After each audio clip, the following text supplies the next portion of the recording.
दोस्तों नमस्कार। आज हम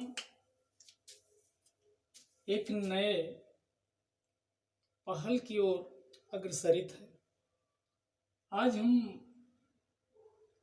ऑनलाइन क्लासेस के अंतर्गत संविधान तथा राज्य व्यवस्था की सारी वीडियो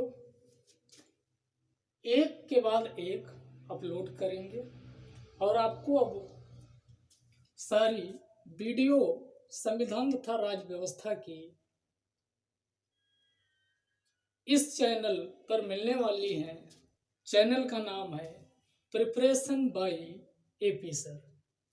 तो हम शुरू करते हैं समय गंवाए हुए कि सबसे पहले हम शुरू करेंगे संविधान के बारे में। कॉन्स्टिट्यूशन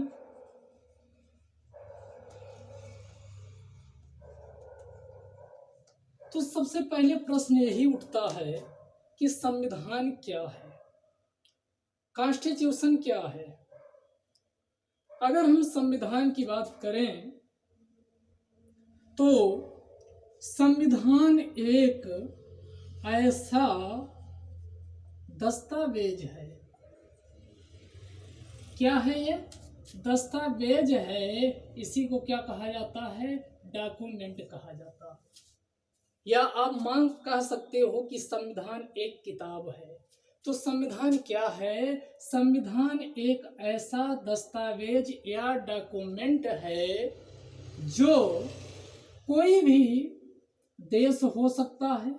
किसी भी देश के बारे में हमें क्या बताता है? बताता है देश या राज्य जो होगा वहां पर शक्ति का स्रोत क्या होगा। संविधान से हमें पता चलता है कि राज्य की शक्ति का स्रोत क्या है। तो इस प्रकार आप देखोगे, चाहे वो प्राचीन समय रहा हो या मध्यकालीन समय, चाहे आगे हम बात करेंगे कि संविधान दो प्रकार के होंगे। एक को लिखित संविधान कहा जाएगा और दूसरे को अलिखित संविधान कहा जाएगा। तो वर्तमान समय में भी संविधान के दो रूप पाए जाते हैं। एक को राजतंत्र और दूसरे को लोकतंत्र कहा जाता है, जो कि मान्य है। इसके अलावा अन्य कई निरंकुश तंत्र, कुलीन तंत्र जैसे अन्य रूप भी पाए जाते हैं। तो हम संविधान से जान सकते हैं कि उस राज्य की शक्ति का स्रोत क्या है। शक्ति का स्रोत का मतलब हुआ कि उस राज्य या देश में लोकतंत्र है या फिर राजतंत्र है या फिर निरंकुश तंत्र है।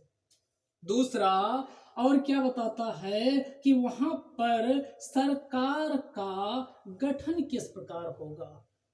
इसके अलावा तीसरी चीज हमें क्या पता चलती है? शासन का संचालन कैसे किया जाएगा। और शासन का संचालन किया जाता है तो उसके प्रबंधन के लिए अन्य कौन कौन सी इकाइयां जरूरी हैं, इन सब का पता हमें संविधान से मिलता है। तो अभी तक आप संविधान के बारे में क्या जान चुके कि संविधान एक ऐसा दस्तावेज है जो किसी भी राज्य की शक्ति का स्रोत तथा सरकार के प्रकार तथा शासन व्यवस्था के संचालन एवं प्रबंधन के बारे में हमें जानकारी देता है। तो उसी को संविधान कहा जाता है। जैसे भारतीय संविधान, अमेरिका का संविधान, कनाडा का संविधान, ये सारे आपके संविधान, इन देशों ने संविधान को अपनाया है। तो यहाँ हमने आपका प्रश्न उठना चाहिए या आप के मन में उठना चाहिए कि हमने ये नहीं कहा कि संविधान केवल एक लिखित दस्तावेज है। हमने नहीं कहा कि संविधान केवल एक लिखित दस्तावेज है। प्रश्न है क्यों? क्योंकि अभी आगे आपको बताएंगे कि संविधान कोई जरूरी नहीं है कि वो लिखित ही हो। संविधान का लिखित होना अनिवार्यता नहीं है। तो इसीलिए जब भी आप संविधान को किसी को बताएं या समझ रहे हों तो आपके अंदर ऐसी अंडरस्टैंडिंग बननी चाहिए कि संविधान एक ऐसी किताब है या दस्तावेज है जो किसी भी राज्य की शक्ति का स्रोत तथा सरकार के गठन तथा शासन व्यवस्था के संचालन प्रबंधन के बारे में हमें जानकारी देता है, उसे ही संविधान कहा जाता है। अब हम बात कर लेते हैं आगे कि संविधान के प्रकार कितने प्रकार के होते हैं। तो आगे हम बात करते हैं अगला कि संविधान के प्रकार कितने होते हैं। आइए देखते हैं संविधान के प्रकार। अभी तक हमने समझे कि कॉन्स्टिट्यूशन क्या है, अब हम समझ रहे हैं संविधान के प्रकार। वर्तमान में पूरे विश्व में दो ही प्रकार के संविधान विद्यमान हैं। एक को कहा जाता है लिखित संविधान, रिटन कॉन्स्टिट्यूशन, लिखित संविधान, और दूसरा कौन सा होता है, दूसरे को कहा जाता है अलिखित संविधान, यानी कि रिटन कॉन्स्टिट्यूशन, अलिखित संविधान। तो संविधान कितने प्रकार के होते हैं? दो प्रकार के होते हैं। एक को लिखित संविधान कहा जाता है जबकि दूसरे को अलिखित संविधान कहा जाता है। जब हम बात करते हैं रिटन कॉन्स्टिट्यूशन की या लिखित संविधान की, तो हम लिखित संविधान की बात करें तो लिखित संविधान क्या है? जब किसी देश के संविधान को, यहाँ एक शब्द हम आपको यूज करेंगे, क्या कर दिया जाता है? संहिताबद्ध कर दिया जाता। संहिताबद्ध का मतलब हुआ कोडिफाइड कर दिया जाता है। जब किसी देश के संविधान को संहिताबद्ध कर दिया जाता है, कोडिफिकेशन कर दिया जाता है या कोडिफाइड कर दिया जाता है, तो उसी को लिखित संविधान कहा जाता है। अब आप कहोगे कि ये संहिताबद्ध क्या है? संहिताबद्ध जैसे हम हिंदू मैरिज कोड की बात करते हैं जो 1954-55 ये आपका पारित किया गया, तो यहाँ पर भी कोड की बात की गई है। तो कोड क्या है? जब कोड में हम कई अनुच्छेद शामिल कर देते हैं, कई उपबंध करना होता है, तो उसके लिए हम कोड शब्द का प्रयोग करते हैं। यानी यहाँ संविधान के संदर्भ में है, तो जब किसी देश के संविधान को विभिन्न किसमें आर्टिकल्स में, अनुच्छेदों में, दूसरा और किसमें, भागों में, पार्ट्स में, और तीसरा अनुसूचियों में, या इसी के बाद अगला क्या बचा, या फिर परिशिष्टों में, अपेंडिक्स में इंक्लूड या लिख दिया जाता है, तो उसी को क्या कहा जाता है? लिखित संविधान कहा जाता है। इसी को एक शब्द में कहना हो तो हम अनुच्छेदों, भागों, अनुसूचियों, परिशिष्टों शब्दों का प्रयोग ना करके एक शब्द में कह सकते हैं संहिताबद्ध। यानी कि जब किसी देश के संविधान को संहिताबद्ध कर दिया जाता है, अर्थात उस देश या राज्य के संविधान को विभिन्न अनुच्छेदों, भागों, अनुसूचियों तथा परिशिष्टों के रूप में लिख दिया जाता है, तो उसे ही लिखित संविधान कहा जाता है। तो अभी तक आपका क्लियर हो चुका होगा लिखित संविधान किसे कहा जाता है। वर्तमान समय में देखा जाए तो विश्व के अधिकांश देशों ने कौन सा संविधान अपनाया है? तो लिखित संविधान अपनाया है। तो प्रश्न यहाँ ये है कि विश्व का पहला लिखित संविधान कौन था? तो आंसर है यूएसए या अमेरिका। आप जानते हो कि अमेरिका की क्रांति 1776 में शुरू होगी और यह 1789 में क्या किया जाएगा, समझौता किया जाएगा और फिर अमेरिका का संविधान लिखा जाता है, जो कि विश्व का पहला लिखित संविधान था। विश्व का पहला लिखित संविधान अगर आपके एग्जाम में पूछा जाए तो विश्व का पहला लिखित संविधान यूएसए या अमेरिका का था, अमेरिका का था।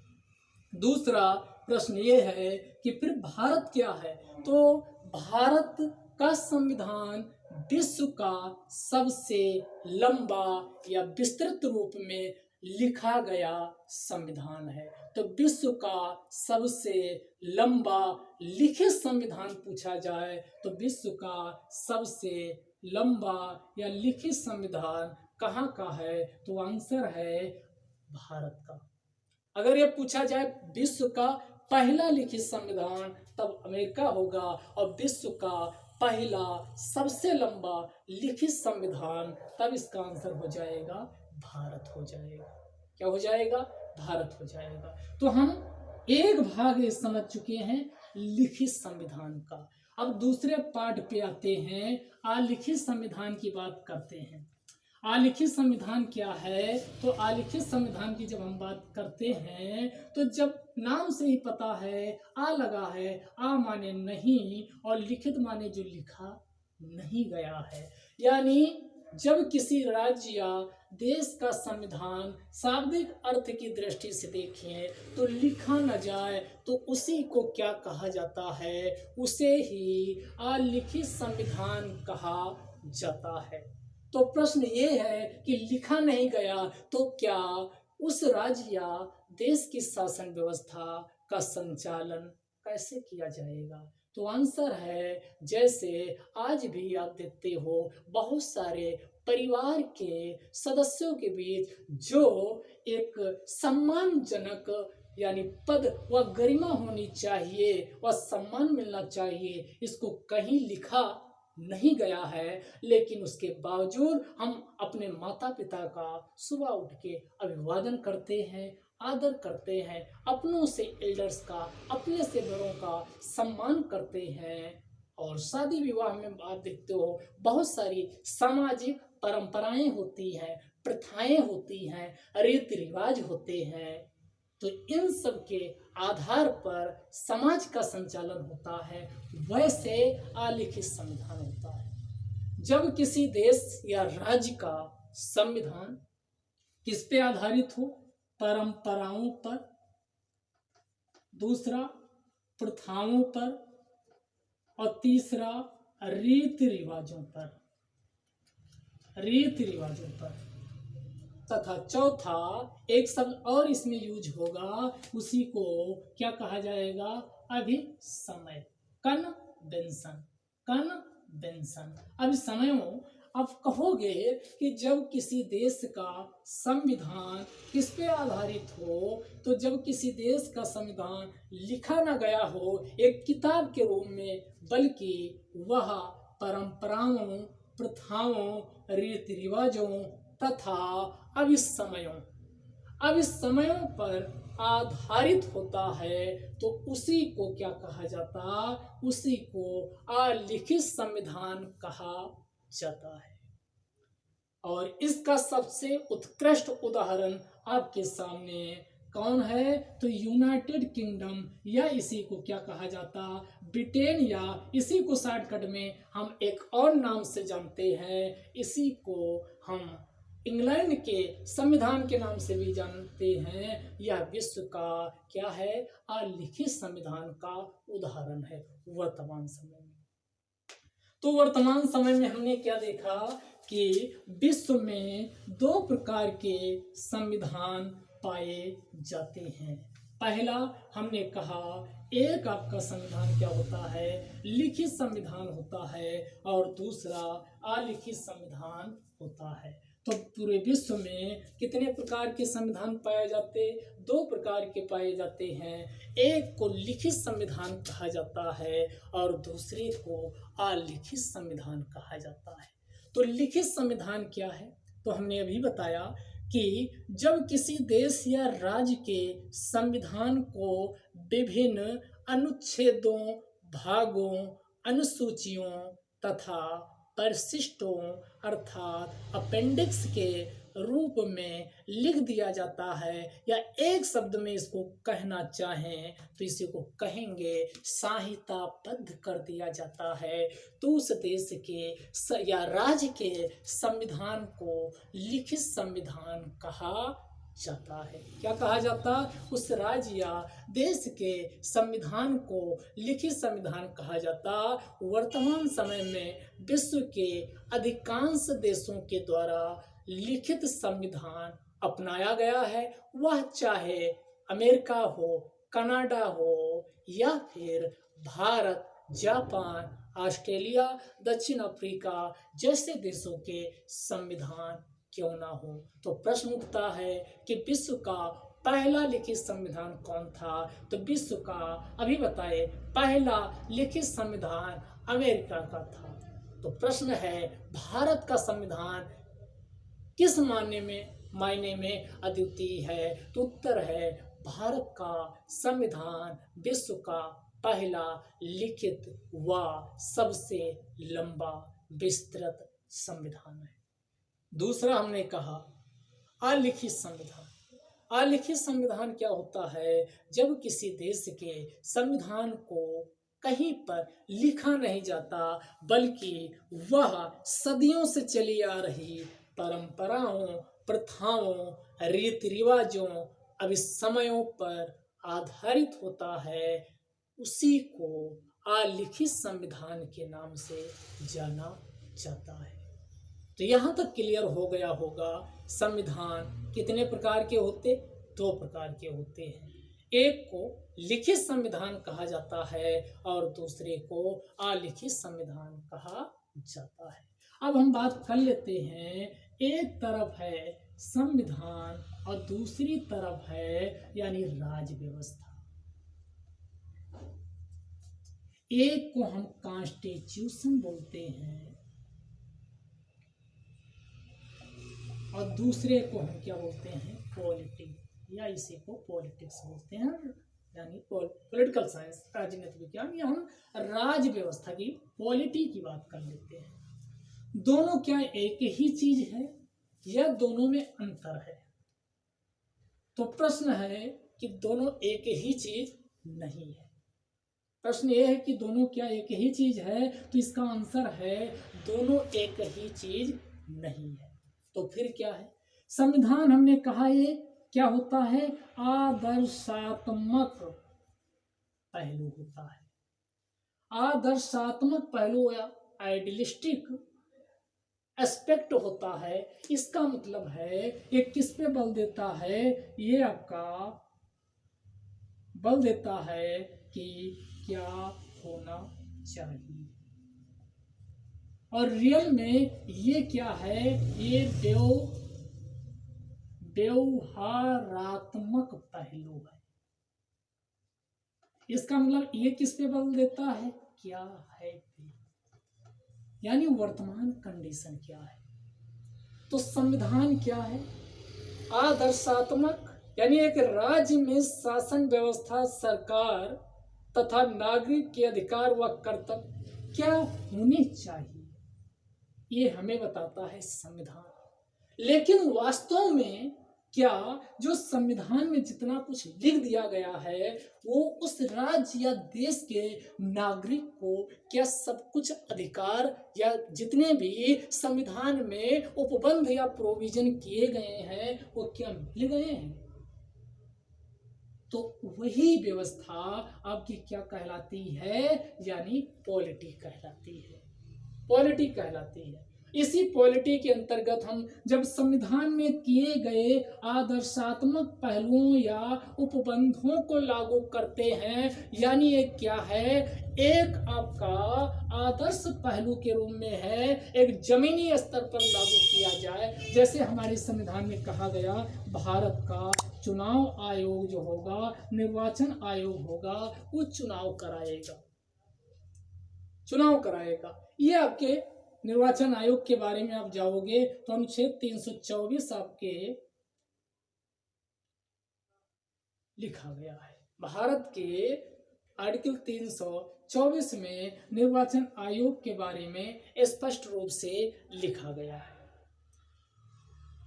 लेकिन क्या जो वहां पर अधिकार उसको दिए गए, लेकिन जब जमीनी स्तर पर चुनाव करवाया जाता है तो आप देखते हो तरह तरह के, यानी मदिरा से लेकर के, यानी धन बल का प्रयोग होता है, बूथ कैप्चरिंग होती है, और ये बातें हमारे संविधान में नहीं लिखी गई हैं। तो इसके लिए क्या व्यवहारिक स्तर पर, जमीनी स्तर पर निर्वाचन आयोग क्या कदम उठाएगा और इनका कैसे यानी समाधान करेगा, तो उसी को हम किस में देखते हैं, पॉलिटी के अंतर्गत देखते हैं।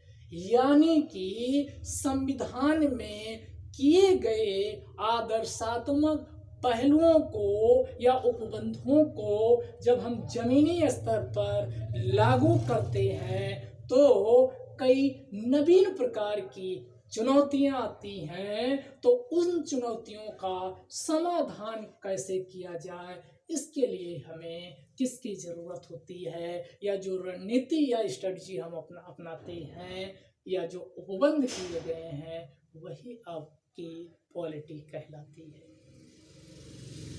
तो दोनों में आप समझते हैं, आपको अंतर समझ में आ गया होगा। अगला हम समझते हैं, अगला और इसके आगे देखते हैं। तो आप लोग समझ चुके हो कि संविधान और राज व्यवस्था में क्या अंतर होता है, क्या होना चाहिए, यानी जो लिखा हुआ है वो आपका संविधान है, और जमीनी स्तर पे जब संविधान में किए गए उपबंधों को लागू करते हैं तो नवीन चुनौतियां आती है। उन चुनौतियों का समाधान करने के लिए कई रणनीतियों का प्रयोग किया जाता है। तो उसी को क्या कहा जाता, यानी कि उसी को राज व्यवस्था कहा जाता। यानी कि संविधान क्या है, अब आपका और क्लियर हो गया होगा। संविधान सैद्धांतिक पहलू, सैद्धांतिक सिद्धांत है। जैसे थ्योरी आप रीड करते हो थ्योरी, लेकिन राज व्यवस्था क्या है, ये व्यवहारात्मक पहलू है। व्यवहारात्मक पहलू यानी ये प्रैक्टिकल है। ये क्या है, प्रैक्टिकल है। तो संविधान थ्योरी है और आपका राज व्यवस्था प्रैक्टिकल है। थ्योरी जो है, थ्योरी उसका प्रैक्टिकल क्या है, राज व्यवस्था है।